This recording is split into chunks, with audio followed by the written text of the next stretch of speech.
देखिए जरा nomination file करने के दौरान किसने क्या ब्यौरा दिया है। सबसे पहले बात करेंगे सीएम अखिलेश यादव की। पूर्व सीएम 40 करोड़ 14 लाख की संपत्ति अखिलेश यादव के पास है। चल संपत्ति बैंक में 8 करोड़ 43 लाख रुपए है अखिलेश के, और पत्नी के पास 4 करोड़ 76 लाख रुपए चल संपत्ति है। ये बेटी के खाते में 10 लाख रुपए है, इसे मूव करेंगे जल्दी। अचल संपत्ति अखिलेश के पास 17 करोड़ 22 लाख रुपए की है। डिंपल के पास 9 करोड़ 61 लाख की अचल संपत्ति है। बड़ी चीज यह कि जिस दौरान मुख्यमंत्री थे उस दौरान 4 गुना संपत्ति बढ़ गई, और 22 साल में सबसे कम कमाई योगी राज में ही हुई है अखिलेश की। अब दूसरे मुख्यमंत्री से आपका तारुफ कराते हैं। दूसरे मुख्यमंत्री हैं पंजाब के सीएम चरणजीत सिंह चन्नी। 4 करोड़ 44 लाख की संपत्ति चरणजीत सिंह चन्नी के पास है। 9 करोड़ की संपत्ति, 2 करोड़ 62 लाख की चल संपत्ति चरणजीत सिंह चन्नी के पास है। अचल संपत्ति 6 करोड़ 82 लाख है। 2012 में 20 लाख कैश था चन्नी के पास। 2017 में लगभग 2,40,000 ये कैश हो गया। 2022 में केवल 1.5 लाख कैश बचा है चन्नी के पास। आइए अब अगले नेता हैं अमरिंदर सिंह। 63 करोड़ की संपत्ति अमरिंदर के पास है। चल संपत्ति आपको बताऊं कैप्टन के पास 3 करोड़ 55 लाख रुपए। पत्नी परनीत कौर के पास 4 करोड़ रुपए की संपत्ति है। अचल संपत्ति कैप्टन के पास 53 करोड़ रुपए है, और पत्नी के पास करीब 2 करोड़ रुपए की संपत्ति है। कैप्टन पर 24 लाख रुपए का कर्ज भी है। आगे मूव करेंगे। अगला सीएम कौन है मैं आपको बताने जा रहा हूं। पूर्व सीएम रहे सुखबीर बादल। 123 करोड़ की संपत्ति सुखबीर बादल के पास है। इसमें पत्नी की संपत्ति भी शामिल है। चल संपत्ति 71 करोड़ रुपए है। अचल संपत्ति 52 करोड़ रुपए है सुखबीर बादल की। 95 लाख के घोड़े हैं सुखबीर बादल के पास। 3 लाख के हथियार हैं उनके पास। और अगला जो पूर्व सीएम रहे हैं सुखबीर के पिता प्रकाश सिंह बादल, 15 करोड़ की संपत्ति है प्रकाश सिंह बादल के पास। चल संपत्ति 8 करोड़ है और अचल संपत्ति 7 करोड़ रुपए है। आइए अब आपको दिखाते हैं उत्तराखंड के मुख्यमंत्री पुष्कर सिंह धामी की संपत्ति कितनी है। 49 लाख रुपए पत्नी की संपत्ति इसमें शामिल है। चल संपत्ति 14 लाख रुपए है धामी के पास। अचल संपत्ति लगभग 35 लाख रुपए है। ये जो मुख्यमंत्री है या रहे हैं उनकी संपत्ति मैं आपको बता रहा हूं। आइए अब मैं आपको दिखाने जा रहा हूं। अगली खबर की तरफ बढ़ते हैं और आइए अब आपको बताते हैं कि आखिर बात प्रधानमंत्री नरेंद्र मोदी की करते हैं। पीएम नरेंद्र मोदी, खबर यह है कि पीएम मोदी के टक्कर में कोई नहीं। यह हम इसलिए कह रहे हैं कि प्रधानमंत्री नरेंद्र मोदी ने बड़े बड़ों को पीछे छोड़ा है। फुल स्क्रीन जरा तस्वीरें लें। किस मामले में बता रहा हूं यह मैं आपको बताने जा रहा हूं। वैसे तो पीएम के आगे कोई टिकता नहीं, लेकिन प्रधानमंत्री सोशल मीडिया पर लगातार लोकप्रिय हो रहे हैं। इसी कड़ी में प्रधानमंत्री नरेंद्र मोदी का एक चैनल है। जी हां, आप ताज्जुब करेंगे, पीएम मोदी का एक यूट्यूब चैनल है और इस चैनल पर प्रधानमंत्री ने सबको पीछे छोड़ दिया। ये देखिए जरा, यूट्यूब पर चैनल है नरेंद्र मोदी के नाम से। इस चैनल के सब्सक्राइबर ने जो बाइडेन और बड़े बड़े नेताओं को पछाड़ दिया। आइए आपको बताता हूं रेस में कौन कौन कहां चला गया है प्रधानमंत्री नरेंद्र मोदी के मुकाबले। देखिए जरा, प्रधानमंत्री नरेंद्र मोदी 1 करोड़ सब्सक्राइबर है। दूसरे नेता देखिए, अब जरा तुलना कीजिए। प्रधानमंत्री मोदी के सब्सक्राइबर 1 करोड़ और जो बाइडेन के 7 लाख। 1 करोड़ 7 लाख। कानों को सुनेंगे तो शायद यकीन नहीं होगा, इतना फर्क है। प्रधानमंत्री नरेंद्र मोदी 1 करोड़ सब्सक्राइबर पर नंबर 1 पे है। दूसरे नंबर पर अगर आप देखें बाइडेन, जो खुद अमेरिका वो राष्ट्र जो सबसे ताकतवर है, उसके राष्ट्रपति 7 लाख सब्सक्राइबर है। मैक्सिको के एंड्रेस मैनुअल राष्ट्राध्यक्ष 30 लाख सब्सक्राइबर है। इसके अलावा मैं दिखाऊं आपको, इसे मूव करूंगा। अगले राष्ट्राध्यक्ष कौन है? ब्राजील के राष्ट्राध्यक्ष बोल्सोनारो 36 लाख उनके सब्सक्राइबर हैं। इंडोनेशिया के राष्ट्राध्यक्ष के 28 लाख 80 हजार सब्सक्राइबर है। सोचिए कहां प्रधानमंत्री नरेंद्र मोदी और कहां ये बाकी नेता। इसको मूव करेंगे अगले लिस्ट। तो ये प्रधानमंत्री नरेंद्र मोदी के आगे कहां ठहरते हैं? सिर्फ ये दुनिया के नेता नहीं, भारत में जितने नेता हैं वो भी कहीं पीछे हैं प्रधानमंत्री नरेंद्र मोदी से। राहुल गांधी की आप बात कर लें, राहुल गांधी के अलावा या अरविंद केजरीवाल की बात कर लें या किसी और नेता की बात कर लें, प्रधानमंत्री नरेंद्र मोदी के आगे वो इस मामले में कहीं पीछे है। जरा देखिए, वो ग्राफिक्स के जरिए मैं आपको दिखाने जा रहा हूं। भारतीय नेताओं को भी पछाड़ दिया। प्रधानमंत्री के यूट्यूब में 1 crore subscriber, Rahul Gandhi 5,25,000 subscriber, Shashi Tharoor 4,39,000 subscriber और अरविंद केजरीवाल 59,000 सब्सक्राइबर है। मनीष सिसोदिया के 1,37,000 सब्सक्राइबर है। असदुद्दीन ओवैसी के 3,73,000 सब्सक्राइबर है। स्टालिन के 2,12,000 सब्सक्राइबर है। आइए अब मैं आपको दिखाने जा रहा हूं प्रधानमंत्री का जो ये यूट्यूब चैनल है, इस पर कौन सा वीडियो सबसे ज्यादा देखा गया है। ये देखिए जरा, ये वो वीडियो देखिए। दुनिया में एक लड़के से बात कर रहे हैं प्रधानमंत्री नरेंद्र मोदी, इसे 7 करोड़ से ज्यादा लोगों ने देखा है। 7 करोड़ से ज्यादा। ये देखिए, ये लड़का बात करता है, उसके बाद प्रधानमंत्री के पैर छूता है और प्रधानमंत्री इसे गले लगा लेते हैं। देखिए जरा, प्रधानमंत्री उसके सर पर हाथ रखते हैं। 7 करोड़ लोग प्रधानमंत्री के चैनल पर इस वीडियो को देख चुके हैं। यह प्रधानमंत्री की लोकप्रियता है। 2019 में इस वीडियो को अपलोड किया था। 20, 21, 22 सिर्फ 3 साल में 7 करोड़ लोग इस वीडियो को देख चुके हैं। दूसरी तस्वीर मैं दिखाऊं, यह है दूसरी तस्वीर। इसरो के चीफ को प्रधानमंत्री ने गले लगाया था। सितंबर 2017 में इस वीडियो को अपलोड किया गया था। इसे 5 करोड़ से ज्यादा लोग देख चुके हैं। जी हां, 5 करोड़ से ज्यादा लोग इसे देख चुके हैं। सितंबर 2017 का ये आप तस्वीर दिखा रहा हूं। तीसरी तस्वीर मैं दिखाऊं, प्रधानमंत्री मोदी के चैनल में अक्षय कुमार ने पीएम मोदी का जो इंटरव्यू लिया था, इस इंटरव्यू को आपको बताऊं 2019 अप्रैल 2019 में अपलोड किया गया था और इसे 5 करोड़ से ज्यादा लोग देख चुके हैं प्रधानमंत्री मोदी के चैनल पर। आइए अब आपको तीसरी तस्वीर दिखाऊंगा। ये आप देख रहे हैं हाउडी मोदी कार्यक्रम, जिसमें खुद प्रधानमंत्री मोदी और डोनाल्ड ट्रंप आए थे। गुजरात में जो कार्यक्रम हुआ था, ये मैं आपको दिखा रहा हूं। ये 5 करोड़ से ज्यादा व्यूज, और ये अमेरिका में कार्यक्रम हुआ था। वो तस्वीरें सितंबर 2019 में इसे अपलोड किया गया था। तो प्रधानमंत्री नरेंद्र मोदी ने बड़े बड़े नेताओं को पीछे छोड़ दिया है। सोशल मीडिया पर प्रधानमंत्री के आगे कोई टिकता नहीं। क्या जलवा है उनका, वो आपको दिखाने जा रहे हैं। जरा देखिए, ये आपके सामने 7 करोड़, ट्विटर पर 7 करोड़ 53 लाख फॉलोअर है प्रधानमंत्री नरेंद्र मोदी के। 4 करोड़ 68 लाख फेसबुक पर फॉलोअर है और इंस्टाग्राम पर 6 करोड़ 52 लाख फॉलोअर है प्रधानमंत्री नरेंद्र मोदी के। आइए खबरों में आगे बढ़ते हैं और आज की सबसे बड़ी खबर की बात करते हैं। सबसे बड़ी खबर, बजट आ गया है। दिन भर आप आज बजट की खबर सुन रहे थे, लेकिन हम आपके लिए जो जानकारी लाए हैं वो सिर्फ आपके लिए जरूरी है।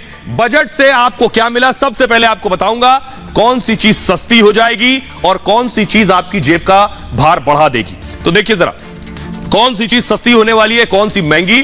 तो चमड़ा सस्ता हो गया और महंगा हो जाएगा विदेशी छाता। कपड़ा सस्ता हो जाएगा, हेडफोन महंगा हो जाएगा। खेती का सामान सस्ता होगा, ईयरफोन महंगा हो जाएगा। फोन चार्जर सस्ता होगा और लाउड स्पीकर महंगा हो जाएगा।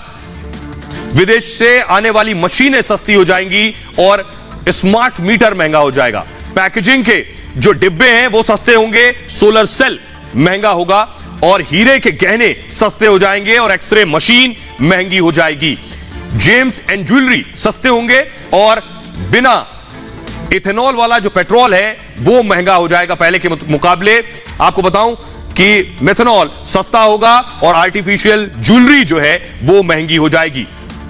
स्टील का कबाड़ जो है इसकी कीमत कम होगी, ये सस्ता होगा और सोलर सेल महंगे हो जाएंगे।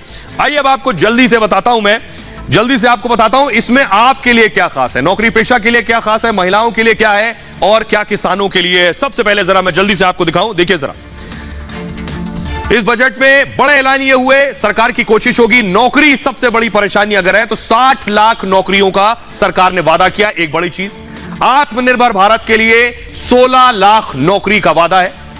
30 लाख अतिरिक्त नौकरियां पैदा की जाएंगी।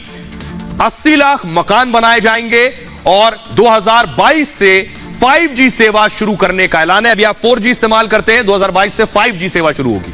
LIC का IPO जल्द आएगा, यानी LIC का भी शेयर बाजार से जुड़ाव होगा। डाकघरों में अब तक पोस्ट ऑफिस और पोस्टमैन आपको केवल चिट्ठी देने के काम आते हैं, डाकघर में ATM की व्यवस्था भी होगी और 3 साल में 400 वंदे भारत ट्रेन चलाई जाएगी। यह भी इस बजट में शामिल था।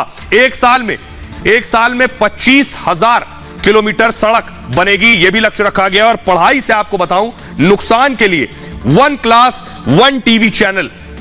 ये टीवी चैनल इसलिए आपको बताऊं क्योंकि ऑनलाइन क्लासेस जो चल रही हैं, वो बच्चे हैं जो अब तक नहीं पढ़ पाते हैं, उनके लिए ये टीवी चैनल होंगे जिससे वो टीवी चैनल पर ऑनलाइन पढ़ाई कर सकें। इनकम टैक्स, सबसे पहले आपको बताऊं नौकरी पेशा के लिए क्या होगा। अगर आप नौकरी करते हैं तो आपके लिए क्या है इस बजट में। इनकम टैक्स ढांचे में कोई बदलाव नहीं किया गया है। 2.5 लाख तक की इनकम अभी भी टैक्स फ्री है।